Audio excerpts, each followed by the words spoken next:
This machine was forced. I just caught a tree.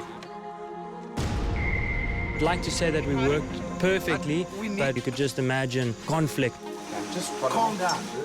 Come on, guys, come on, hold it, hold it, hold it! The Photonis Ultimate Forces Challenge, an annual extreme endurance competition for athletes from across the globe. On the Indonesian island of Bali, 42 elite athletes push the limits of teamwork, tactics, and pure physical strength to prove who's the fittest of them all.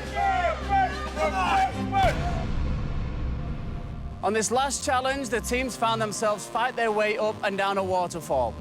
And not just any waterfall. A 35-metre monster. Super hard challenge. Hardest one so far. The stakes were high, with Canada and Australia battling the clock and each other to secure a place in our final. It's a scramble. The points are really close. It's a fight for third and second. But unlike previous challenges, there's no way the athletes can avoid the most difficult pitfalls. They have to attack them head-on. Both the Australians and Canadians turned in remarkable performances. But it was the Aussies who walked away victorious. In fact, the Aussies leapfrogged Team Belgium for second place in the overall standings, behind Team South Africa. And even though they're pleased with their performance and finished the day with their heads held high, the Canadians now must immediately pack their bags and fly home. I couldn't have gone any faster. I did everything that I could to win this competition, so losing in that fashion to better people is the way to do it. So we went out on a high. We continue with the 3 remaining teams. And although nobody goes home today, that doesn't mean they don't have to push themselves to the absolute maximum. And if that's not scary enough, this is going to be in pitch black. Each team must abseil down the side of a building, scale walls, and traverse jungle terrain, all in the dark of the night. The advantage will go to the team who figure out the quickest how to work the military-grade night vision goggles. We had 4 team members that had to abseil down to the bottom. The captain at the top would direct us with her night vision goggles. And he'd talk us through with a laser. Once we hit the ground, we then find a set of night vision systems. Once we got to those 2 pairs, as a team, we had to guide our 2 other team members that didn't have night vision on. This mission requires total team effort. From there, we were guided by our narrator up the top there with the laser finders to go and find certain items. Oh, there's something on it. And then return. To make the battle that much more interesting, our athletes are giving a crash course in night vision technology by a European military expert. Tonight, you are going to use the night vision system. This night vision system is coming by the hand of Photonis and Night Vision Laser Spain.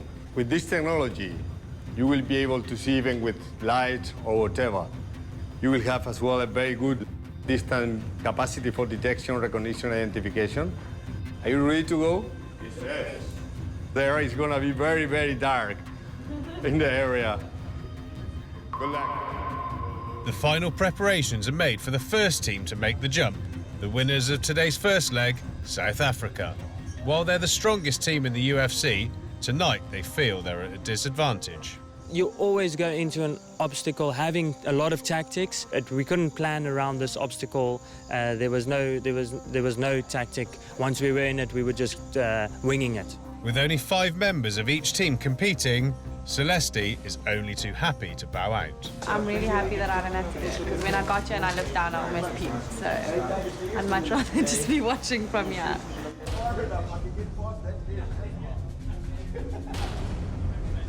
And there they go. Celeste may be biting her nails, but Dwayne and Terence seem to have reached a whole new level of happiness. Get in! Get in! Yeah, baby! Diane is 1 floor down, and as the team's captain, she's responsible for safely guiding Dwayne and Terence through the dark. Her first priority, locate the night vision goggles. Okay, keep walking straight forward. Yeah. Got. With the night vision goggles quickly in hand, both Dina and Victor can now begin their descent. With the mishap on the waterfall still fresh in her mind, Dina plays it safe with her descent. In the meantime, the boys get acquainted with their night vision goggles.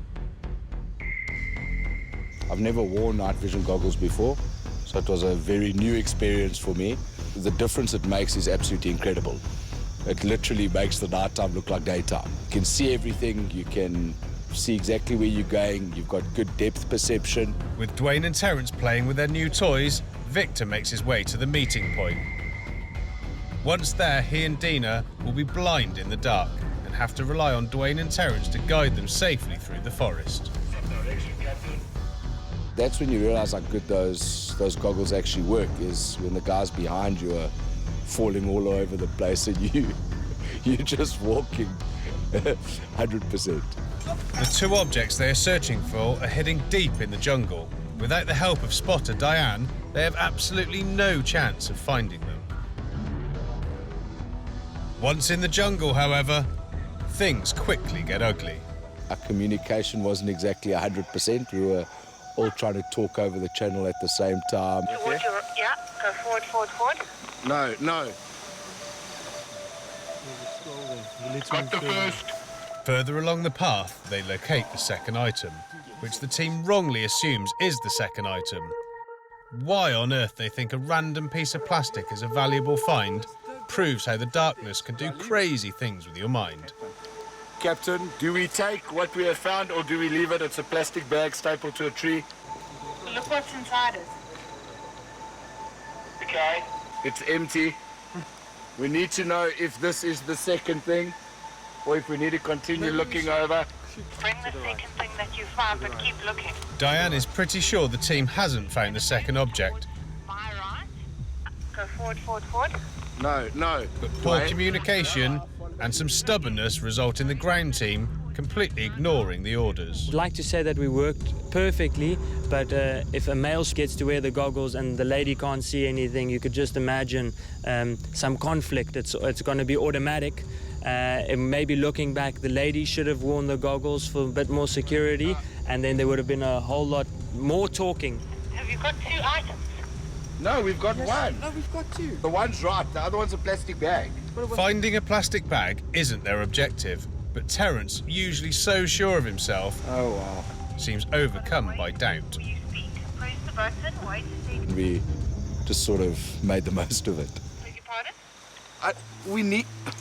Because the communication between the ground team and their captain is only getting worse, the athletes decide to head to the finish line to save time. But because they only found one of the 2 objects, they receive a 2-minute penalty. I'd have to say of all the challenges, this was probably the one I think we've done the worst in. I suppose it is what it is. The Australians are up next. Wayne will play the role of team captain and spotter, while Adam and Gary abseil down the building to retrieve the goggles. So we were taken down into the forest and it was very, very dark. There doesn't seem to be any moon out tonight. Wayne, putting his team first, checks out of the hospital to rejoin the competition. What a cracker. By appointing himself the role of spotter, he can still effectively lead his team. I was the captain or spotter up top, so basically guiding the sailors. The Aussies begin their descent, knowing they have an opportunity to gain some much-needed time on the South Africans. As team captain, Wayne is completely in his element. Night vision goggles are over there, boys. Loved it, yeah. The tree was about 150 to 200 metres out, and it was great to be able to see that far in the dark with the night vision goggles that worked a treat. With his hawk eyes, Wayne helps Adam and Gary locate the goggles. I can see that clearly. Put on the night vision goggles and immediately could see everything. Meanwhile, the second group, consisting of Robin, Ann and Victoria, have begun abseiling down the structure and quickly catch up with the first group. They enter the challenge's second stage, which requires scaling a wall and locating 2 hidden items. Hopefully they've learned from the South Africans that not every object is a valuable find. I could see the wall that looked about 2 metres high. They had to get over that first, then they had to drop down into a bit of a ditch and climb up out of that. You could see every tree and every rock that was out there for about 150 to 200 metres. It was very clear. All right, follow the laser pointer out. Great to be able to show people where to go with a laser pointer. Under Wayne's laser guidance, the Australians pinpoint the first item without too much trouble. Hey, Adam. Yeah, mate. We've got a hit, mate. One down, one to go. The teams stick close together and make good time. Calm and collected, they navigate the trees and bushes. Yep, we have 2 X's. Almost by accident, Adam and Robin Ann stumble upon the second item. You know, Team Australia were pretty calm. We listened to the briefs. We were safe. I've experienced those before. So, yeah, it was a good challenge. With the help of their goggles, the Aussies rush back to the finish line, certain they have won up the South Africans in this challenge. They cross the line without a single time penalty. In the meantime, the Belgians are on top of the roof, pumped up and ready to go. We can win this thing as a team. We are strong in this. The Belgians have 2 things going for them. As a team, they excelled in the previous night challenge, and they have a knack with the ropes. Despite these advantages, nothing has prepared them for abseiling down an abandoned building in the middle of the night. It's quite a high building. It was 4 stories high, and it was dark, really dark. While Bart and Sander confidently glide down the side of the building, Rudy has taken up the position of spotter. Rudy, where are the goggles? In the dark, you see 1 meter, 2 meter. With the goggles, you see very far. That's a nice thing. Oh yeah, that is funny. Okay. As soon as the ground crew find their goggles, Anka and Bianca start their descent. The 2 girls came, and they didn't have the goggles, so we had to help them with everything and set them in the way and take them by the hands. Bianca, use an iron thing here. The Belgians are proving once again to be a well-oiled machine, especially compared to the previous teams. But in the dark of the night, even the most coordinated teams are susceptible to minor inconveniences. Well, there was one girl ripped her pants, so it was a little bit of a striptease. Rudy, what do we have to look here for? From his tower, Rudy spots a different piece of cloth. Not Anka's shorts, but the first hidden item. Left, Sander. Here's my left side. Following the laser, Sander and Anka quickly move to recover the package. I see it. Almost simultaneously, Bart finds the second item all on his own. We find it and I have it. I think quite quick. Yes. We're coming back. Rudy, we are coming back. We have the object. Okay. It was really exciting. We did it quite well, I think. The time was good. We did it. Say thanks to Rudy. Nice work, Rudy. Team Belgium does itself a big favour by performing well here. I'm quite happy with this. I think it worked out very well. We had a good time. Clearly the strongest team players in the competition, the Belgians walk away winners. Australia also proved they can excel at challenges that put team tactics above brute force. South Africa hampered by terrible communication and a 2-minute time penalty come last. Despite their loss, South Africa remain the team to beat. They can permit themselves a few mistakes. The Belgians and Australians, however, cannot. The 2 teams are caught up in a head-to-head battle for second spot, and with the Photonis Ultimate Forces Challenge on the line, the time for holding back has gone.